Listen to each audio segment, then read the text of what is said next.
আমি এটা বলছি না যে আমাদের ইজ অফ ডুইং বিজনেস সিচুয়েশনটা ইমপ্রুভ বা সিগনিফিকেন্টলি ইমপ্রুভ করে নতুন র্যাঙ্কিং হলে আমরা 5 এর মধ্যে চলে আসবো, বাট ওই র্যাঙ্কিংটাকে আমরা ফলো অন না করি, because it doesn't say anything anymore.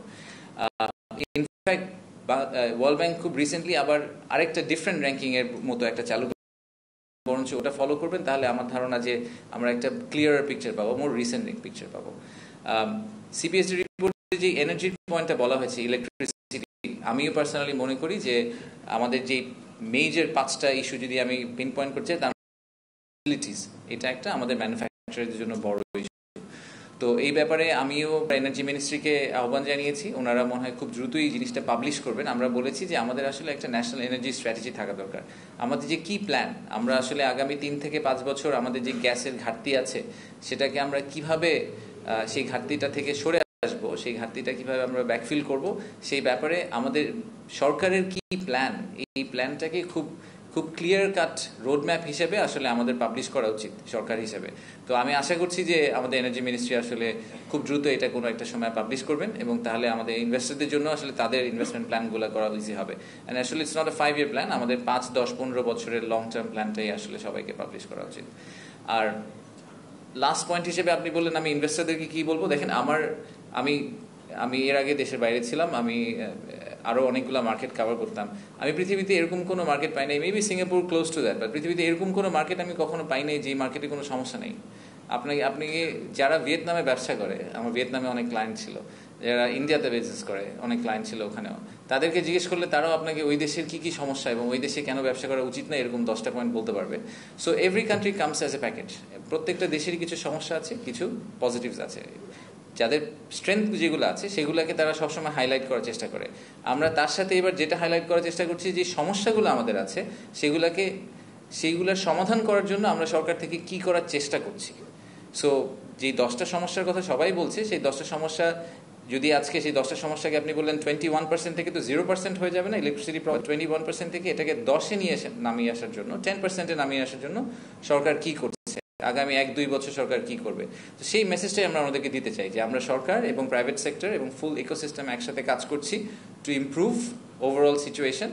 Of course we acknowledge যে আমাদের কিছু শর্টকামিং আছে, বা সেই শর্টকামিংটাকে ইমপ্রুভ করার জন্য আমরা এখন একসাথে কাজ করছি, সেই মেসেজটাই আমরা আমাদেরকে দিতে চাই।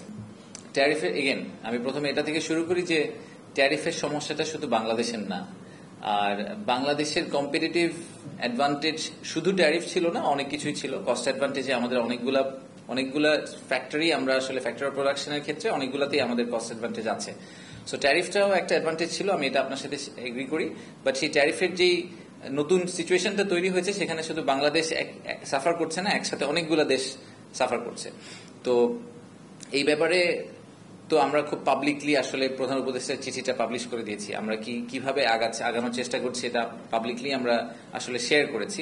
এবং ইনফ্যাক্ট আজকে আমাদের যে ইনভেস্টর গ্রুপ ছিলেন, তারা আমাদের কোরিয়ান ইনভেস্টর গ্রুপ আসলে ক্যাটেগরিক্যালি এটা অ্যাপ্রেইজও করেছেন। ওনারা বলেছেন যে দে আর কোয়াইট ইমপ্রেসড যে বাংলাদেশ যে ট্র্যাকটা নিয়েছে এটা একটু খুব কম্প্রিহেন্সিভ তাদের কাছে লেগেছে। তাদের কাছে মনে হয়েছে যে কম্বোডিয়া, ভিয়েতনাম যে রেসপন্সটা করেছিল ওটা একটু হেস্টি ছিল, এবং খুব দ্রুত রেসপন্স করার কারণে ওদের চিঠিটা কিন্তু কন্টেন্ট হচ্ছে খালি ওনারা কিছু ট্যারিফে ড্রপ করবেন, এছাড়া কিন্তু ওরকম কন্টেন্ট নাই। বাট আপনি যদি কম্বোডিয়ার চিঠিটার সাথে বাংলাদেশের চিঠিটা মার্ক টু মার্ক চিন্তা করেন, তাহলে আপনি দেখবেন যে আমরা কিন্তু একটা মাল্টিপ্রোন অ্যাপ্রোচে গিয়েছি, যেখানে আমরা বলছি আমরা কিছু ট্রেড ব্যারিয়ার কমানোর চেষ্টা করব, আমরা কিছু ট্রেড ডেফিসিট কমানোর চেষ্টা করব, একই সাথে আমরা ট্যারিফে কিছু সাপোর্ট দেওয়ার চেষ্টা করব। তো আমাদের সাথে ইউএস এম্বাসির খুব ক্লোজ যোগাযোগ আছে।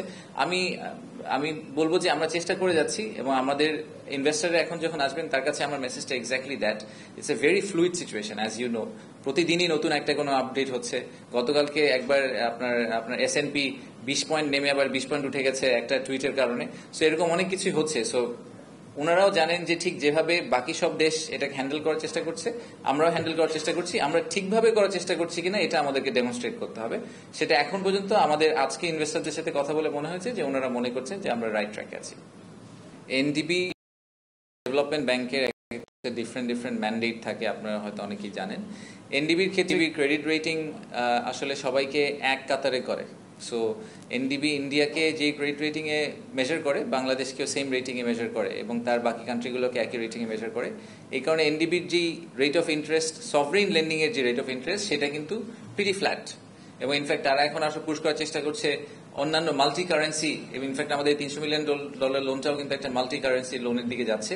আমরা শুধুমাত্র ডলারে না, বাট আমরা CNY তেও আসলে লোন নেওয়ার চেষ্টা করছি। তো আমার প্রথম পয়েন্টটা হচ্ছে যে সভরিন সাইডে আসলে এনডিবি সব দেশকে সিমিলার ভাবে ট্রিট করে, সো আমরা অন্য দেশ যেভাবে ট্রিটেড হবে আমরা সেভাবে ট্রিটেড হব। প্রাইভেট সেক্টরে আমরা ওনাদেরকে আসলে অ্যাক্সেস দেওয়ার চেষ্টা করছি, যত বেশি প্রাইভেট সেক্টরের ভালো ক্লায়েন্টদেরকে আমাদেরকে অ্যাক্সেস দিতে পারি, ওনারা ওদের মধ্যে রিস্ক অ্যাসেস করে ইনভেস্ট করার চেষ্টা করবেন। সো এনডিবির রোলটা একদম ক্লাসিক ওয়ার্ল্ড ব্যাংকের যে সফট লোন ক্যাটাগরি সেটা কিন্তু না, ওনারা মোর লাইক ADB বা IFC, তাদের সাথে আপনি কম্পেয়ার করতে পারেন। তো ওনাদের লোনগুলো একদম সফট লোন আসলে হয় না, ওনাদের লোনগুলো slightly higher price, but classic commercial bank থেকে ইউজুয়ালি চিপার হয়। এইবারের আমি এটা প্রথম প্রেস কনফারেন্সে বলেছিলাম, আমাদের এই সামিটটার মূল উদ্দেশ্য অনেকগুলা ইনভেস্টমেন্ট কমিটমেন্ট কনফার্ম করা না, এবং সেটার একটা নাম্বার দিয়ে বলা না যে এই সামিট থেকে আমরা $10 বিলিয়ন ইনভেস্টমেন্ট পেলাম এবং এখান থেকে এত। এই ন্যারেটিভটা আমরা ড্র করার চেষ্টা করলে করতে পারি, বাট আসলে আমাদের করার কোনো ইচ্ছা নেই। আমি জেনুইনলি বিশ্বাস করি যে একটা সামিটে এসে কেউ ডিসিশন নেয় না সে কালকে ইনভেস্ট করবে, সে একটা জার্নির ভিতর দিয়ে যায়। তো সেই জার্নিতে আমাদের আসলে এই সামিটের উদ্দেশ্যটা হচ্ছে যে বাংলাদেশ সম্বন্ধে তাদের যে নেগেটিভ একটা ভিউ তৈরি হয়েছে অনেক আমাদের পাস্ট হিস্ট্রির কারণে, সেই ভিউটাকে ভেঙে দেওয়া, এবং এই বাংলাদেশ যে একটা নিউ বাংলাদেশ সেই আন্ডারস্ট্যান্ডিংটা তাদের মধ্যে ইনস্টিল করা। সো আমি কোনো ফাইনাইট নাম্বার আপনাকে বলতে পারবো না। আর দ্বিতীয়ত আপনার প্রশ্ন ছিল চট্টগ্রামের বাইরে আর কিছু হবে কিনা। আমরা যে 5টা ইকোনমিক জোন নিয়ে কভার করার কথা বলছিলাম, বা 10টা, প্রথম 5টা সেগুলো কিন্তু সবগুলো চট্টগ্রামে না। আমাদের কোইন্সিডেন্টালি মিরেশ্বরের একটা ইকোনমিক জোন আছে অনেক বড়, এবং চাইনিজ যেই ইকোনমিক জোন সেটাও আনোয়ারাতে, এই কারণে চট্টগ্রামের কথা বারে বারে উঠে আসে। চাইনিজরা কিন্তু অলরেডি আমাদেরকে একটা সেকেন্ড ইকোনমিক জোন করার কথা বলেছেন, সেটা আমরা মংলায় করছি। আপনি হয়তো এটার কথা শুনেছেন যে ওটা নিয়ে আমরা অলরেডি অ্যাসেসমেন্ট করছি। সো ওটাও যথেষ্ট অ্যাডভান্স স্টেজে আছে, এবং প্রিন্সিপালি আমার মনে হয় সরকারের মধ্যে যথেষ্ট ধরনের সাপোর্ট আছে ওটার ব্যাপারে। সো হয়তো ওই ব্যাপারে আপনারা সিগনিফিকেন্ট ডেভেলপমেন্ট দেখতে পারবেন। তো আমাদের কখনোই চিটাগংকে ফোকাস করে কোনো কিছু করার ইচ্ছা নাই। ইনফ্যাক্ট আমরা এখন ইকোনমিক জোন সিলেকশন প্রসেসের জন্য একটা কাজ করছি জাইকার সাথে। সেখানে আমাদের মূল উদ্দেশ্য হচ্ছে যে ইকোনমিক জোন যখন কাউকে ঘোষণা করা হবে, তখন যাতে শুধুমাত্র ওই ইকোনমিক জোনটাকে অ্যাসেস করেই ঘোষণা না করা হয়, বাকি সবগুলো ইকোনমিক জোনের সাথে তার রিলেশনশিপ কি হবে, এবং ওভারঅল দেশের এমপ্লয়মেন্ট স্ট্রাকচারে আসলে এই জায়গায় ইকোনমিক জোনটা দরকার নাকি অন্য কোনো জিওগ্রাফিক লোকেশনে দরকার, যেখানে আমাদের যে ওয়ার্কফোর্স সেটার অ্যালোকেশন আসলে অন্য জায়গায় আছে, সেটার উপর বেস করে যাতে করা হয়। আগে কিন্তু ইকোনমিক জোন জাস্ট মাশরুমের মতো অনেকগুলো ঘোষণা দেওয়া হয়েছে, এই লেভেলে ডিপ এক্সারসাইজ না করে এবং ওভারঅল একটা পিকচার ড্র না করে। তো সেইখান থেকে আমরা সরে আসার চেষ্টা করছি। সো আমরা চেষ্টা করছি যে এই একটু স্প্রেড করে আসলে বাংলাদেশে যাতে ইকোনমিক ডেভেলপমেন্টটা হয়, একটা সেন্ট্রালাইজ জায়গায় না হয়।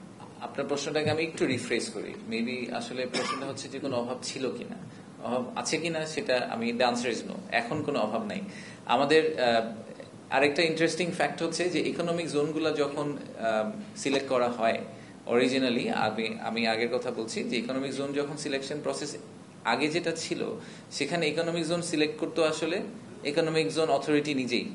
কিন্তু সিলেক্ট করার আগে যেটা করা উচিত ছিল আমি মনে করি, সেটা হচ্ছে যে ইকোনমিক জোনের প্রত্যেকটা মন্ত্রণালয়ে গিয়ে জিজ্ঞেস করা উচিত ছিল যে আমি যদি এখানে ইকোনমিক জোন ঘোষণা করি, তাহলে আপনি গ্যাস দিতে পারবেন কিনা, আপনি পানি দিতে পারবেন কিনা, আপনি কমিট করেন যে আপনি আমাকে 3 বছরের মধ্যে পানি দিতে পারবেন, তাহলেই খালি আমি এই জায়গায় ইকোনমিক জোন ঘোষণা করবো। ইউনিল্যাটারালি যখন economic zone authority economic zone ঘোষণা করে ফেলে, তখন কিন্তু তার ওই বাইনটা সরকারের ভিতর থাকে না, ওই কমিটমেন্টটা থাকে না। তো সরকারের ভিতরে কোঅর্ডিনেশনের যে অভাবটা ছিল, সেটা আমরা এখন, আমি পার্সোনালি ফিল করি এটা অনেকটা কমে এসেছে। আমরা এখন এই কারণেই এনার্জি মিনিস্ট্রির সাথে খুব কাছাকাছি হয়ে কাজ করছি। আমরা যে 100 থেকে কমিয়ে 5টাতে যখন নিয়ে এসেছিলাম, তখন আমরা কিন্তু এই প্রত্যেকটা সংস্থার সাথে স্পেসিফিক্যালি কথা বলে তাদের কমিটমেন্ট নিয়েই 5টাকে বলেছি যে এই 5টার উপর আমরা ফোকাস করব। সো আমি মনে করি যে ভবিষ্যতে এই জিনিসটা ইমপ্রুভ করার অনেক সুযোগ আছে, এই জায়গায় আরো অনেক বেটার কোঅর্ডিনেশনের সুযোগ আছে। বাট এটা আমি পার্সোনালি ফিল করি যে এই মুহূর্তে আমাদের কোঅর্ডিনেশন অনেক বেটার আগের থেকে। আমি বলবো প্রাইমারিলি দুইটা ক্যাটাগরিতে ইনভেস্ট করছেন এখন। প্রথমটা হচ্ছে যে আসলে বাংলাদেশে যদি তারা ব্যবসা করতে চান, সুবিধা দিতে পারেন। শুধু সুবিধা বলতে আমি ফিসকাল নন ফিসকাল সুবিধার কথা বলছি না, বাট আমি বলছি যে বাংলাদেশে যদি ওনারা ল্যান্ড করতে চান, ইউজুয়ালি যেটা হয় যে অনেক রেড টেপ পার হতে হয়। তো এইগুলো পার হওয়ার ব্যাপারে সরকার ওনাদেরকে কিভাবে সাহায্য করতে পারে। আর দ্বিতীয় প্রশ্ন ওনারা যেটা করছেন, সেটার জন্য আমরা ওনাদেরকে উইন্ডো দিচ্ছি, সেটা হচ্ছে এক্সিস্টিং যারা ব্যবসায়ী আছেন তারা কি কি ধরনের চ্যালেঞ্জ এই মুহূর্তে ফেস করছেন, এবং সেইটা মিটিগেট করার জন্য আসলে ওনাদের কি কি ধরনের স্ট্র্যাটেজি হাতে নেওয়া উচিত।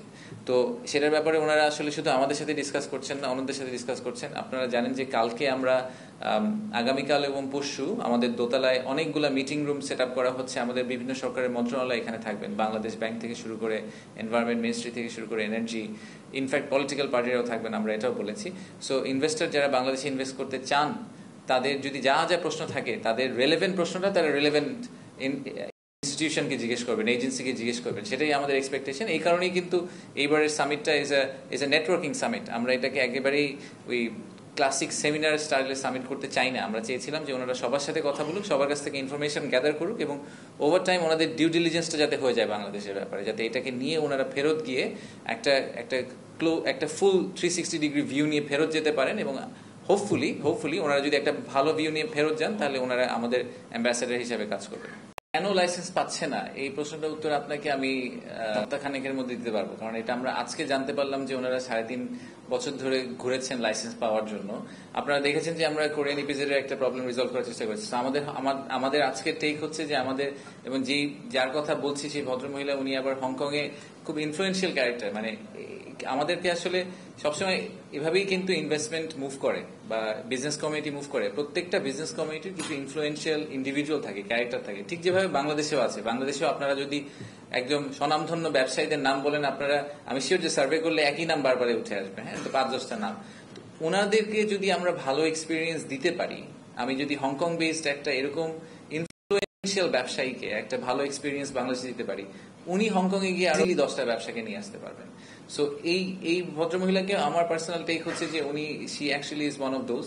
সো আমরা ঠিক কোরিয়ান ইপিজেডকে যেভাবে সলভ করার চেষ্টা করেছি, আমরা এরকম আরেকটা টিম বিল্ড করে, ক্রস ফাংশনাল এবং ক্রস মিনিস্টেরিয়াল টিম করে আমরা খুব শর্টলি এই প্রবলেমটা রিজলভ করার চেষ্টা করবো। ওনার কি ইস্যু, চ্যালেঞ্জ উনি ফেস করছেন, সেগুলো রিজলভ করার চেষ্টা করবো। সো উনি যে কোম্পানিকে রিপ্রেজেন্ট করেন, তারা ওয়ার্ল্ডের লার্জেস্ট হেডওয়্যার ম্যানুফ্যাকচারার, যে হার্ড হ্যাট যেটাকে আমরা বলি কনস্ট্রাকশন কোম্পানি, সেটা ওয়ার্ল্ডের লার্জেস্ট ম্যানুফ্যাকচারার তারা। সো ওনারা যদি একটা বাংলাদেশে 2-4টা ভালো ফ্যাক্টরি করেন, তাহলে আসলে আমাদের again I go back to job creation, that would make a big difference. So আমাকে একটু সময় দেন, বাট আমি আশা করছি যে কোরিয়ান এপিসোডের মতো আমরা আরেকটা স্টোরি তৈরি করতে পারবো। কি ধরনের সমস্যার কথা ওনারা বলছেন, আমি যেটা বললাম, প্রথমত আমরা কিন্তু ন্যারেটিভটা আমরা একা ড্র করতে চাই না। আমরা ওনাদেরকে অ্যাক্সেস দিচ্ছি, আমাদের এক্সিস্টিং প্রাইভেট সেক্টর ইন্ডিভিজুয়ালদেরকে আমরা অ্যাক্সেস দিচ্ছি ইকোসিস্টেমের সবার সাথে কথা বলার জন্য, যে সবাই যার যার মতো করে বলেন। আমাদের একটা জেনারেল আউটলাইন আছে, আপনারা হয়তো দেখেছেন যে আমি আগেও বলেছি যে আমি 5টা জায়গায় আমার ধারণা মেজর সমস্যা। একটা হচ্ছে যে government quality of government service, আমাদের গভর্নমেন্ট সার্ভিসের কোয়ালিটি ইজ নট দেয়ার। আমরা আরো বেটার সার্ভিস দিতে পারি সরকারের পক্ষ থেকে।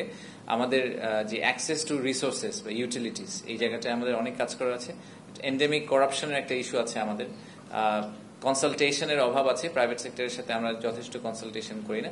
5 নম্বর পয়েন্টটা আমার এই মুহূর্তে মনে পড়ছে না, বাট এরকম 5টা জিনিস এটা আমরা পাবলিক ডোমেইনে ইনফ্যাক্ট দিয়ে রেখেছি, যে আমাদের খুব ক্লিয়ার আইডিয়া, আমাদের ধারণা আছে যে কোন 5টা জিনিস নিয়ে আমাদের কাজ করা উচিত। সবগুলা প্রবলেম রিজলভ হবে না, এটা আশা করাও উচিত না আমাদের যে সবগুলা প্রবলেম রিজলভ হয়ে যাবে, বাট আমরা খুব স্পেসিফিক 20টা অ্যাকশন আইটেম নিয়ে কাজ করছি এই বছরের জন্য। সেই 20টা অ্যাকশন আইটেম আমরা রিজলভ করার চেষ্টা করবো। এই ব্যাপারেও কিন্তু আমরা একটা পাবলিকেশন করেছি, আমি লিখেছি কিনা, এফডিআই হিট ম্যাপ নামে আমরা একটা জিনিস পাবলিশ করেছি প্রায় মাস দেড়েক আগে। ওখানে 8টা টোটাল মনে হয় 18টা সেক্টরের কথা বলা হয়েছে, তার মধ্যে 8টাকে বলা হয়েছে যে 8টা ডেফিনেটলি রেডি টু গো। যেরকম for example advance textile, for example leather goods, for example renewable energy, IT services, এরকম 8টা সেক্টরের কথা বলা হয়েছে। এটাও পাবলিক ডোমেইনে আমরা দিয়ে দিয়েছি। এবং এই সিলেকশন ক্রাইটেরিয়াটা আসলে বেস করা হয়েছে যে labour intensive, high labour intensity industry, এবং অ্যাট দ্য সেম টাইম পোটেনশিয়ালও হাই, যেখানে আসলে আপসাইড অনেক আছে, মার্কেটে অনেক মুভমেন্ট হচ্ছে, অনেক গ্রোথ হচ্ছে, কিন্তু আমরা ওই গ্রোথ জার্নিটাতে পার্টিসিপেট এখনো করতে পারিনি। সেই ইন্ডাস্ট্রিগুলোকে পিন ডাউন করা হয়েছে। তো সেগুলাতেই আমরা এক্সপেক্ট করছি যে আমরা ইনভেস্টমেন্ট পাবো। আমাদের যে ব্রেকআউটগুলা নেক্সট কালকে দুপুর থেকে যেগুলো শুরু হচ্ছে, যে 5টা সাব গ্রুপের ব্রেকআউট, সেই ব্রেকআউটগুলা কিন্তু ওখান থেকেই পুল করা, চিন্তা করে পুল করা, যে এই 5টা সেক্টরে আসলে বাংলাদেশে ইনভেস্টমেন্ট হওয়ার সম্ভাবনা আছে। ফর দি এক্সপোর্ট মার্কেট বলে আপনি কোয়েশ্চেনটাকে একটু কমপ্লেক্স করে ফেলেছেন, বাট আমি জেনারেলি বলি আমাদের একটা সাব গ্রুপ হচ্ছে গিয়ে অ্যাগ্রো প্রসেসিং। সো আমি এফএনবি তো অনেক বড় একটা সেক্টর, পুরো এফএনবি নিয়ে কথা বলতে হলে আধা ঘন্টা ধরে কথা বলতে হবে। স্পেসিফিক্যালি অ্যাগ্রো প্রসেসিং প্রসেসিং এ আমি পার্সোনালি যে আমরা সরকার থেকে মনে করছি, বিডা থেকে মনে করছি যে আমাদের ইনভেস্টমেন্টের প্রচন্ড সুযোগ আছে। বাংলাদেশের ডোমেস্টিক ডিমান্ডের কথা আমরা অনেক সময় বলি যে অ্যাগ্রো প্রসেসিং এ আসলে বাংলাদেশের নিজেদেরই একটা ডোমেস্টিক ডিমান্ড আছে। সেটা আপনি আমাদের কমোডিটির কথা বলেন, চিনি থেকে শুরু করে অনেক ক্ষেত্রেই এবং লাইফ স্টকের ক্ষেত্রেও আসলে একটা বড় সুযোগ আছে। খুব একটা ট্রিভিয়াল এক্সাম্পল দিই যে আমরা যে চিনি প্রসেস করি, হ্যাঁ, সুগার প্রসেস করি। সুগার তো আমরা আমাদের বাংলাদেশে প্রডিউস করতে পারি না পুরাটা, আমাদেরকে র সুগার নিয়ে আসতে হয়, নিয়ে এসে প্রসেস করে তারপর বাংলাদেশে বিক্রি করতে হয়। তো আমরা যদি এগ্রো প্রসেসিং এর এই সেটআপ গুলাকে ঠিকভাবে দাঁড় করে দিতে পারি, তাহলে এই সুগার প্রসেসিং যেটা বাংলাদেশে হচ্ছে, সেই সুগার প্রসেসিংটা শুধু বাংলাদেশে বিক্রি না করে ওনারা যদি সেভেন সিস্টার্সে সেল করতে পারেন, ওনারা যদি নেপাল ভুটানে সেল করতে পারেন, that would be our win.